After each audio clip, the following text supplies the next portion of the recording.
ফরিদপুরের বোয়ালমারীতে খাল খননের আড়ালে চলছে গাছ কাটার মহোৎসব।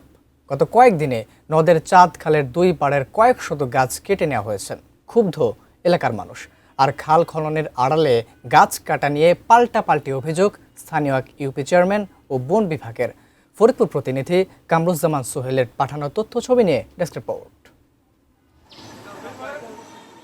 বোয়ালমারী উপজেলার গুনবহা ইউনিয়নে নদের চাঁদ খালের পুনর্খননের কাজ চলছে। আর এই সুযোগে একটি চক্র খালের দুপাশের বিভিন্ন প্রজাতির গাছ কেটে নিচ্ছে।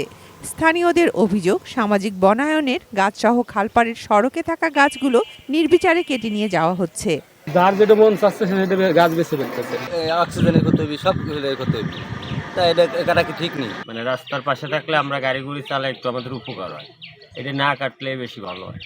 বন বিভাগেরও দাবি, ইউপি চেয়ারম্যানের যোগসাজশেই গাছগুলো কেটে নেওয়া হচ্ছে। আর ইউপি চেয়ারম্যান বলছেন, বন বিভাগ গাছ কেটে তার উপর দায় চাপাচ্ছে।